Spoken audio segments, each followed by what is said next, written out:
What's going on, ladies and gentlemen? Johnny5 Alive here. In today's video, I'm going to show you guys some tips and tricks for Planet Coaster, going over some coaster tips, a few general tool tips, scenario tips, and building mode tips. So stay tuned and we'll go over it all.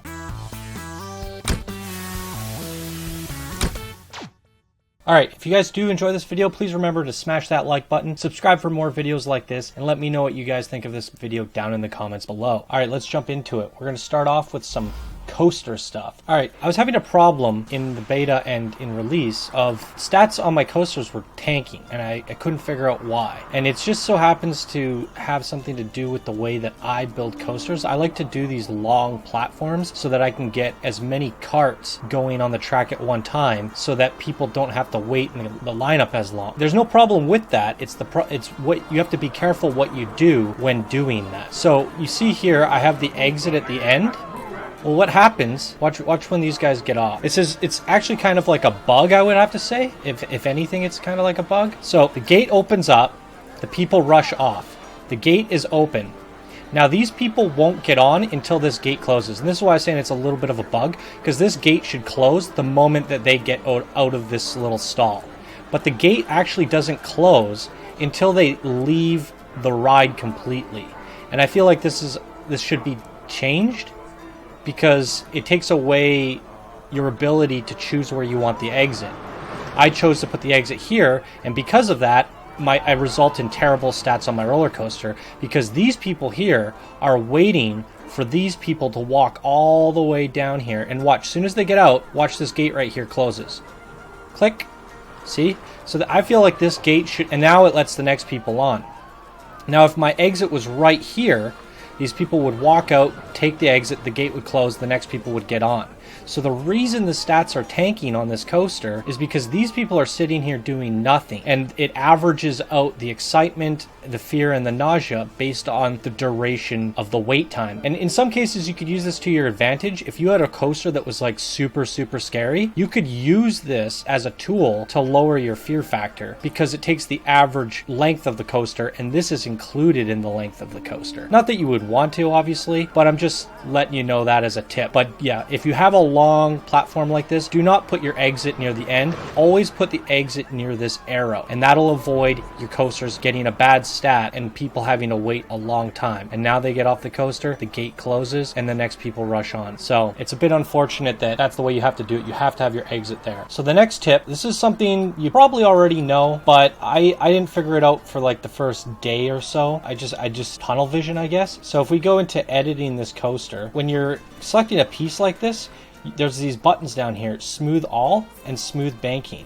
And you can see what it's doing here is it's trying to make this transition from this piece to this piece smoother. And it does a very good job at kind of knowing what you want it to do. For example, you can actually slide this over here, and you can even slide this up to here if you want. But I want to make this rounder. It knows to kind of do that. It does pull it in, but if you want, you can kind of pull it out and then smooth it a bit. And it does a pretty good job at making that seamless. In some cases, it'll pull it out depending on where you select it. So little areas like this where it's too much of a rush of a bend and you want to pull it in, but now you're getting this like waviness, well, you can just kind of smooth it out. See, it pops it back out. It kind of knows what you want it to do, which is very awesome. It's very intuitive. So the smooth all, you just keep pushing the button, and you'll get, it'll smooth it out. And you can do it on large pieces.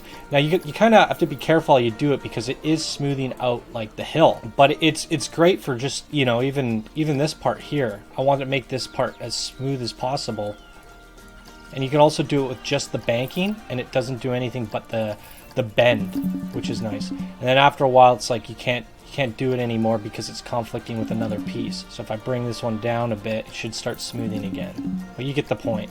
It's really helpful for just trying to like clean up messy parts. But it's really good for getting those little kinks and sharp turns smoothed out nicely. Super helpful tool. The next tip is chain lifts. So go to test this. I didn't realize this for a couple days of playing. You can actually increase the lift of chain lifts, the speed of chain lifts.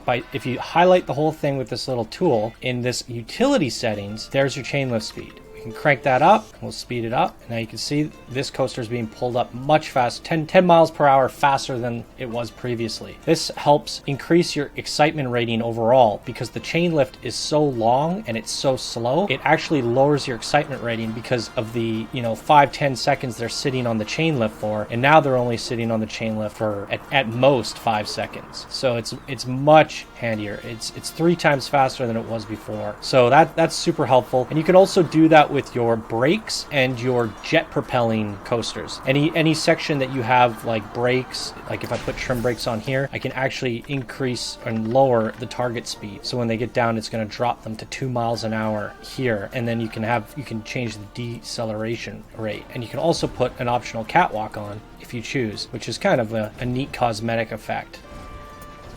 Pretty cool. So that's a neat little tip there. So the last tip I have for coaster building is actually a pretty cool one. As you can see with these monorails and whatnot, and even some coasters, they have a lot of support beams, and they can tend to get a little bit ugly, especially if they're hanging over a canyon like this, and you just have billions of support beams and you can't actually see the beauty of your park. And I actually got rid of the support beams with a little trick that I'm going to show you now. So down at the bottom here, you can see that I have these little paths sticking up, and these ones, it's kind of a dual tip. I made them look like torches, so if we go to nighttime, I guess I'll cut that in here then. I had this on my list as one of the tips I was going to show you guys. You can change the daytime, and you can set it to nighttime if you want and keep it there. These actually made them look like little candles, which are kind of nice for a cosmetic tip. You could just put a single path down. All right, so if you go to like natural paths, you can kind of just like hold the shift button and elevate it and place it down, and you got a floating platform, railing on elevation. And then you can put like a little light in there and make it look like a little floating candle. It's good for like lighting up canyons and stuff. But the reason I actually have these here, if I get rid of them, you'll see all these supports show up.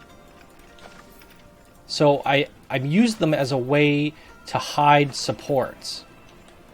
See? And you just elevate it, and then you can start hiding these supports. And it's a really nice way to clean up your supports. And you can also, the reason I use the ground paths is because if you do have them on the ground, they're just these little dots and not these ugly paths everywhere. But you can just like lead it around if you want and cut off all your supports. And it's a nice way to clean up supports if you don't want the messiness of it all. And then, you can also elevate them and give them a little bit of decorativeness. It'll clean up any supports. So as you can see, this monorail that I have here, it's literally being held up by one support here. And I kept that one there just so it looked like something was holding it up. But now I don't have rows and rows and rows of these crazy supports floating over all of my decorations. So it's a nice way to clean up your support systems. And that's going to do it for coasters. All right, in this section we're going to cover general tips. So the first one I want to mention is cameras. So if you go into the settings, there are different ways you can set camera, and by default it's set to center focused, which can get kind of frustrating. I changed it to most focused. You can also set the speed of your free look, key sensitivity. I turn that all the way down, and I do that for panning shots on videos. So if I move my keys around, it moves much slower, and it's also good because when you're zoomed into something and you're just doing the fine detail, the camera's not whipping around. Now the camera settings are set to mouse focused. When I zoom in, it zooms into where my mouse is, and that's really helpful for going through caverns and stuff, because you could just kind of point to where you want to go, and then also the rotation works that way as well. The one thing that is kind of funky about the camera system, whether it's focused or set to mouse, it doesn't focus the camera directly at what you're looking at. As you can see, if I turn it here, it's kind of like going around the area. It's a little bit painful. I wish the camera was forced to look at the mouse, but it generally seems to do it once you zoom into that area. See, it goes around the mouse. So it's a little bit finicky, but you can use it to get where you want to go, and then zoom into where you want to go, get it to the center, and then you can start spinning around your object. But I find that this is a much more helpful way of doing things. If I want to like spin around this gulpy station, and now I can hit Q and E, and my mouse was last grabbed here, and it's going to do a perfect rotation around that. But if I want to do it on the T-Rex, I can simply center my mouse around that area. And if I want to do it on the head, it gives you much more control over where you're looking and where you want to zoom into. while we're on cameras, there's the T key. Once you hit the T key, it brings you into free roam mode. It's going to change your sensitivity a bit, but once you're free cam mode, you can literally look in 360 up, down, and the keys are to strafe now, and Q and E go up and down. So if you were ever like kind of frustrated where you're like you're trying to like zoom into something, this is more helpful. The zoom to mouse over, just changing that alone will help you going up and down. But if you're trying to get this shot in, you want the top of this T-Rex head in a bit, you can switch to free roam mode. And now you can use Q and E to kind of get your camera exactly where you wanted it. And free roam is also great for going through those caverns and stuff. If you're going through a cavern and you want to look around. The problem is it slows down drastically, and I've already slowed my key sensitivity a lot. So for me, I only really use it for doing shots for videos, but that is also a helpful tip there if you're making your own videos. So the T button will switch you between those modes. The next one I want to talk about is pathing system. So if we go to paths, and we create just a standard path. Well, what's cool is you can actually go into select grid, and once you've selected the grid, now you can toggle on square edges. So this is a nice little tip for making square queues. So if you have a queue line and you want to make it like Roller Coaster Tycoon style, remember back in the day you would make these perfect queues like this, and then you can do that with this, and then once you're ready to connect to a path, you just deselect the grid, and there you have it. You have nice square paths, square queues. And that's it's a nice thing to have for when you're wanting to get everything perfect to the grid and just kind of jam pack as much stuff as you want in one little area. So that's pretty helpful. And the last one for general tips is these work rosters. I'm sure some of you are aware of this, but down here you can create a new work roster in the management system. You can select all these assets. It's selecting all these little lights. It's selecting everything in my scene. And then when I save it, I can name it and say like T-Rex area, and then when I hire a janitor, I can assign him to that T-Rex area. Now he's just going to wander around these assets only and clean this area. Very good for keeping everything managed properly. Once you have a giant park, you can have this guy in this section, this guy in this section, and it's also great for just, I want to have a T-Rex roaming around the Gulpy section. Pretty cool. All right, so now we're going to talk about scenarios. So I just loaded up the third pirate level. One thing I already mentioned previously is you can change the time of day. So if you're trying to make a night scene or you want to try and light it for nighttime, you can do that by just changing the time of day, which is great. And sometimes I just like to work at a certain, like maybe there's a shadow in your way. You can literally just change the time of day so you can get that shadow out of your way. Like if I'm working down here and I can't see as well, I could change the time of day to maybe 4 p.m. and the lighting will start hitting that. So first of all, like if you haven't played the scenarios yet, this will be helpful for you. And if you have, you probably already know this, but the scenarios can be pretty easy. And what you want to do when you first load one up, you can see, okay, with this scenario, I start with $6,000. You want to check right away to see if you can get a loan. Sorry, it's under here. So we already have a loan. Can we add another one? No, we cannot. So we're stuck with this loan. What you want to do is you want to lower the payment as low as possible until you're ready to pay off that loan. It's always going to be jacked up a bit. So if you lower that, it'll make your monthly income go up. And right off the bat, you're going to be losing money on most of these objectives. And you're kind of in a hurry, panic state to get everything in order. Now, it's pretty easy to get things up and started. Now, if you start placing rides down, if you fire it up, what you want to do is you want to overprice everything. So with this ride, it's charging $4.50. You could probably get away with charging $7 on the teacups, maybe $6.50. But you want to try and get this as high as possible. And I think even at $7 or $8, only 5% of the people complain. And that's fine. If 5% of the people are complaining, that's no big deal. So you want to try and get some of the more enticing rides in, because I think these ones you can, or this one, for example, you can charge a lot more for. I think you can even charge up to $14 for this one, from what I was testing. $14 or even $15. That's huge. And then place an entrance, place an exit, fire it up. So you just want to spend all your money right away on as many rides as you can. Don't worry about coasters until these rides are making you a profit. Now this one here, we could probably also charge, I'm going to try $14. Let's hook up that entrance. How much money do we have left? We have enough for maybe a pirate ship. Oh, we don't have enough money to place it. That's why.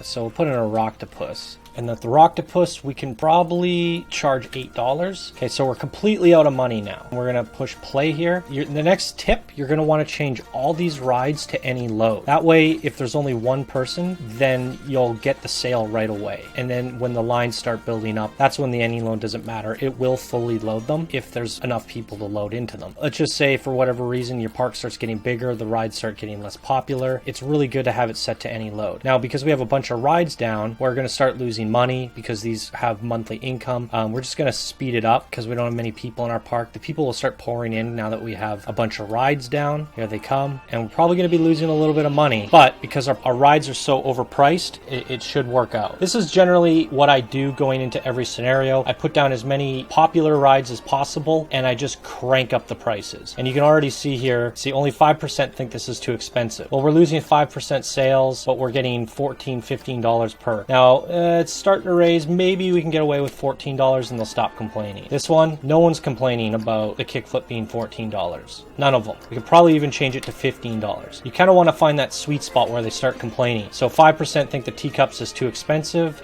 We could probably leave it at $7. That's only 5%. And 7% think the Octopus. But look as long as the line is filling up and we're getting enough people to go on these rides, it doesn't matter if 5% walk away. Because as long as the ride is filling up, which it is, it doesn't really matter. Now this Octopus is not filling up, so maybe $7 will be the sweet spot for the Octopus. Teacups is a little bit too expensive. We could try $6, and there we go.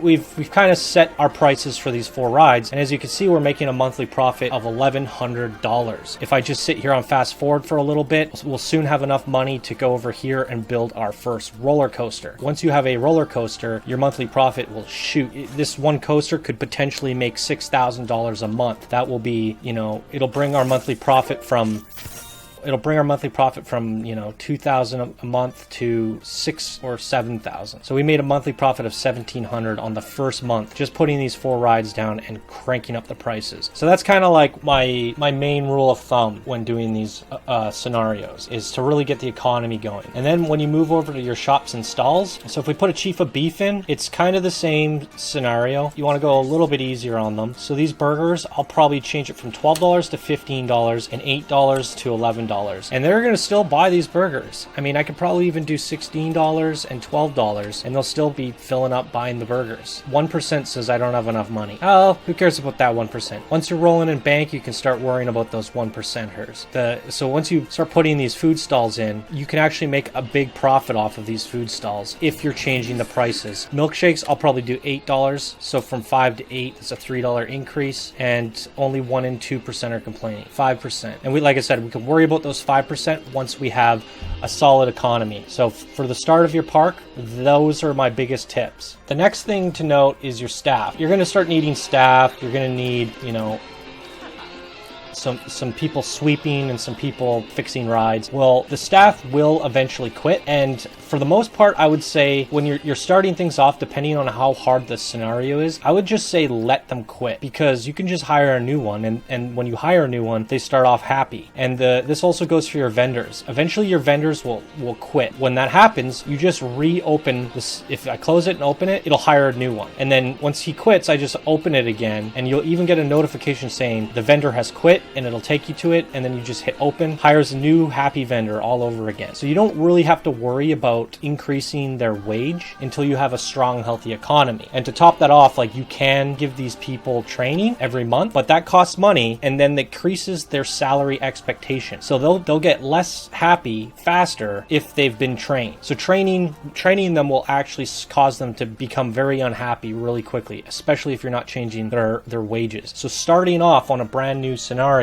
you kind of want to just let them be. And if they quit, just hire a new one. Eventually, once you have a strong economy, you can start training them up, and that'll give them a boost in happiness. And then you can kind of give them a little bit of a raise, maybe by $20, and just keep giving them a $20 raise every time you boost them up, and then that'll keep them happy. Now, one thing to note as another tip, when they start getting orange like this, it decreases their efficiency. So when a vendor is happy, they're selling drinks faster, and that means less people will start going, oh, this stall looks too busy, I'm going to go somewhere else. If you have a very high efficient, high trained worker, then people can get in and out quicker, and that's going to allow you to make more sales overall. So it is good to train them eventually, give them a big paycheck so that they stay in the green, but you want to wait until your economy is nice and healthy. Now, once you have a healthy economy, you want to make sure everybody is super happy. That way your whole park is running efficiently, and just keep boosting up their training. And that goes for the janitors, the entertainers, the mechanics, and everything. This mechanic's going to be less productive, and my kind of thought on this is if there's anyone you want to keep happy, it's the mechanics, because rides are the thing bringing you in your money at the beginning of the game here. You know, we're making a huge profits right now because of these 4 rides that are super overpriced. The mechanic is going to be able to fix these rides faster. If this ride breaks down and we have an unhappy mechanic, it's not going to get fixed and we're going to lose major monthly profits. So if anyone to keep happy in the beginning stages of the game, just worry about your mechanics. All right, so the next tip, something I didn't realize until later, or I didn't think about until later, because in these beginning scenarios, you don't have a whole lot of scenery blueprints to work with. I realized this later on when I got to like the sci-fi scenarios. A building like this, for example, is not actually in the blueprints, which I thought was kind of weird that they didn't have this building. You could put this one down, you could put this one down, but you can't put this one down. And I was like, like, why wouldn't they just simply have this as a blueprint? So what you can actually do here is you can use this marquee tool to select this blueprint, hold control, and that will deselect other pieces if you don't want them in there. So I can deselect that house, I can deselect this, deselect that bush, and then, yeah, that looks good. All right, now that that's selected, you can go save as a blueprint, and you can just kind of take a screenshot at it. I guess this is toilets, so you could just name it like pirate toilets. Oh, it needs some tags. Restrooms, create blueprint. And now when we go into our blueprints, there we go. We have pirate toilets, and I can put this anywhere on my map again, and I can have some more toilets over here. I thought it was interesting that these blueprints wouldn't already be in the game already. So hopefully the developers take wind of that and start adding it in. And that goes for like all of this stuff. If you want to put this down again, you can save that off as a blueprint, because that's not a blueprint. All right, so here we are on Shops and Drops. This is the 3rd scenario of the sci-fi levels. And this one had a lot of really cool little buildings. For example, I thought this one was cool. So I selected it all and exported it out, went into an empty map, and then I started working on it. And I actually uploaded this to the Steam Workshop. I took that building, you can see how similar they are. I just like the shape of the box and the cylinder going up the side. Everything else I changed and made my own. I changed where the location of the shop was. I changed the decorations on the side. I changed the backs. I put all these little decorations on it. I put a little thing here, and then I even added some smoke effects. And I thought this was cool because now I can go in here and I can add in my own little shop, and then I can put a cosmic cow in here, and then I can select this building and call it Cosmic Cow, and I can even give it like there you go. So I made a custom Cosmic Cow building that easily, and I kind of took it from this, and then I went ahead and I went even further with that, and I made a Chief of Beef version, which has flames busting out the side and flames at the top, and it's got all the Chief of Beef memorabilia. Really cool, all the signs and stuff. Yeah, these are up on my workshop if you want to download them. This level here, you can see there's a lot of little cool things, so you can grab these things and save them off, a lot of them. Now it does get a little finicky, so what you want to do is try and save off as many selection groups as you can, and then go into an empty sandbox map.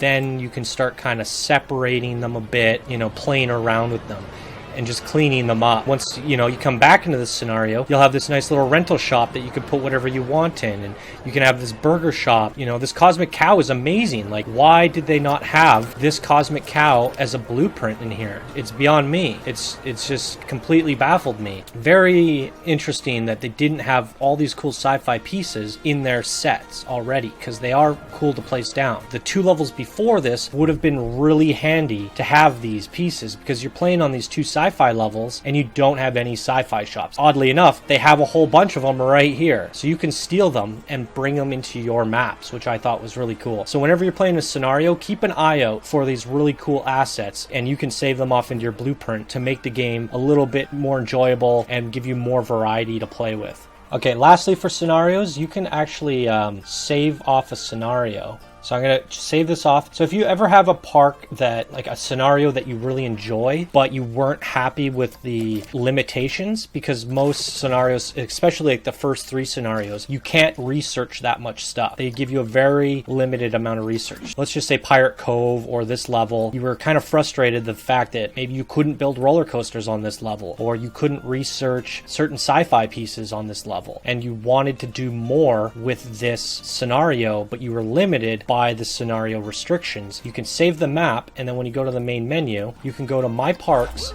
and that map that we just saved off into Shops and Drops Challenge, we can open it as a challenge. And now that will remove the restrictions of the level and give us basically full access. You can also open it as Sandbox, but I prefer challenge mode because the challenges, I think you might even be able to change these or save it into a hard challenge mode. And then you can go in here and you have to worry about economy still. You have to worry about how much monthly profit you're making. You still have to research everything, but now you can research everything. So if like, for example, the first 3 levels I thought were really cool pirate levels, but you were very limited in what you could do. So now you can save it off as a challenge mode, still have the fun process of having to build an economy and wait for money. Now you have access to everything. And like, if you have blueprints, see, sometimes they're locked because they haven't researched yet. So if you start going to the Steam Workshop, where you make your whole bunch of pirate stuff, and you make this one really cool pirate ship, but it has one sci-fi piece in it, it becomes locked. And that means you can't use it in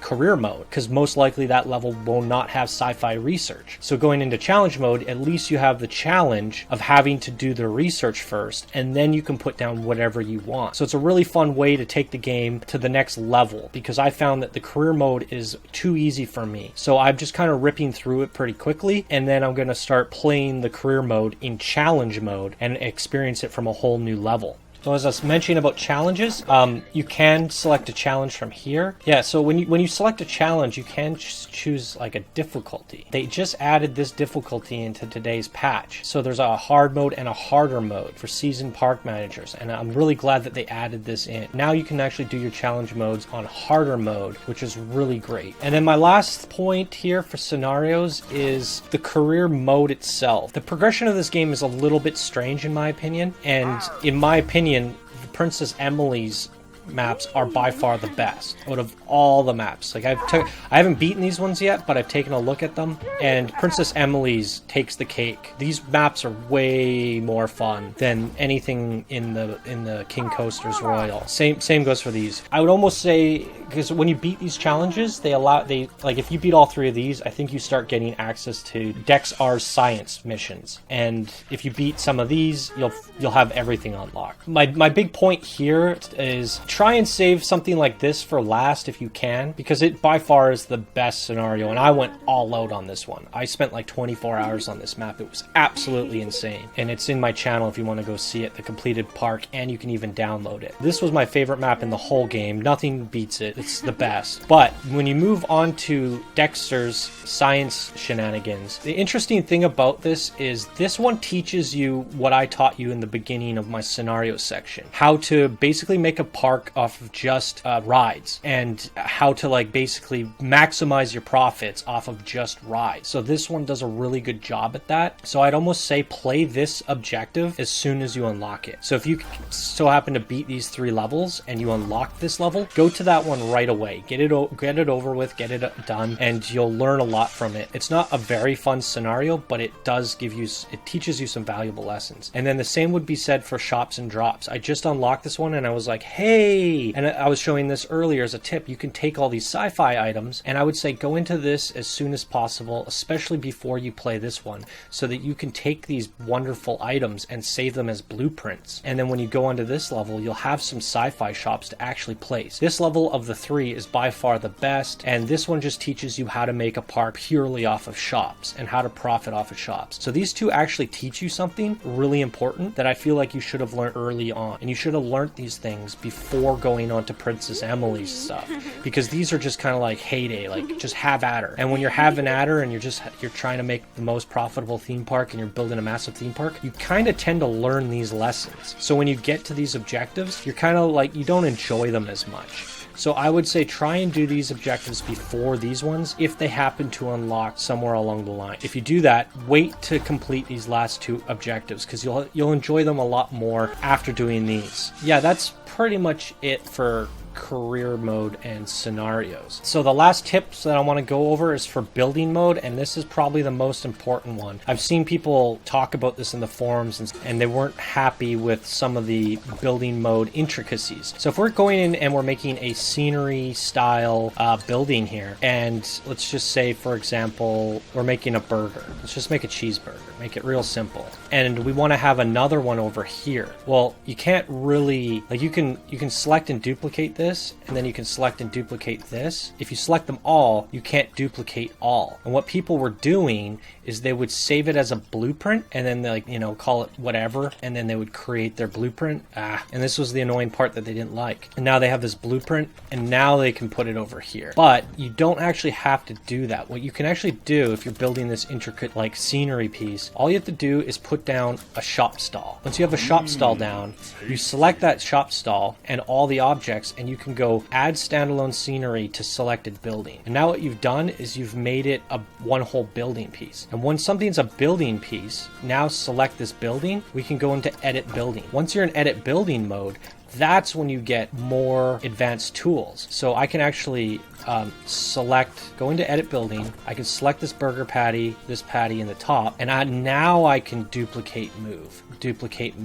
So when you're working on a building and everything's combined into that building, that's when it'll allow you to do the duplicate move. So this allows it to make things a lot easier. And that's how I made this T-Rex here. I basically made one leg, added it to my gulpy shop, brought it over, and then just rotated everything into place. And then just worked on one arm, brought it over, and I didn't do blueprints for the arm. I literally just put it into one building piece and worked on it from there. And as you can see, it's one whole building piece. So that's going to help you build things a lot faster, and you know, just keeping things as a building piece as a whole makes a lot more sense and makes it a lot easier to work on. The last kind of thing that I wanted to mention here, which I mentioned before, they did add new buildings in the latest patch. So they've added more scenery blueprints. So that's pretty cool. So I'd take a look at those and see what they've done, and maybe you'll come up with some cool ideas. Pretty cool stuff. I forgot about this tip, so I'm going to clip it in. Let's just say this is a really good one for adding more variety to your game. So this is a information booth, and you can actually grab this building, edit the building, take the booth and delete it, and then you can go to your shops and facilities, and then you can grab like a chief of beef. And now it will try to do, by default, it's going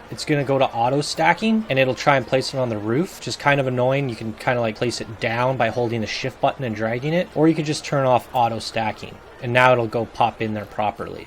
And boop, now you have a chief of beef stall. So really helpful tool for just kind of like reusing buildings, but giving it like a little bit of variety. And then from there, you know, you could just easily go chief, and then, you know, put a chief of beef sign on it, put a little sign up front, and then, you know, a little burger guy, and there you go. A little bit quickly switch things up on the fly, add some variety to your little villages by reusing existing pieces. And you could do the same for some of this stuff, like just take out the side of a wall, go into your shops and facilities, and then slam in a chief of beef in the back of this building. Should work. I've done this before. Oh, it's because there's an ATM here, I think. There we go. And there you go. So you could take some of these buildings and quickly slap in other shops into them, just to give you a little bit more variety. Alright guys, that's going to do it for this video. Thank you for watching. If you enjoyed this video, please smash that like button. Be sure to subscribe for more Planet Coaster videos, and let me know what you guys think down in the comments below. Alright guys, I'll see you in the next video.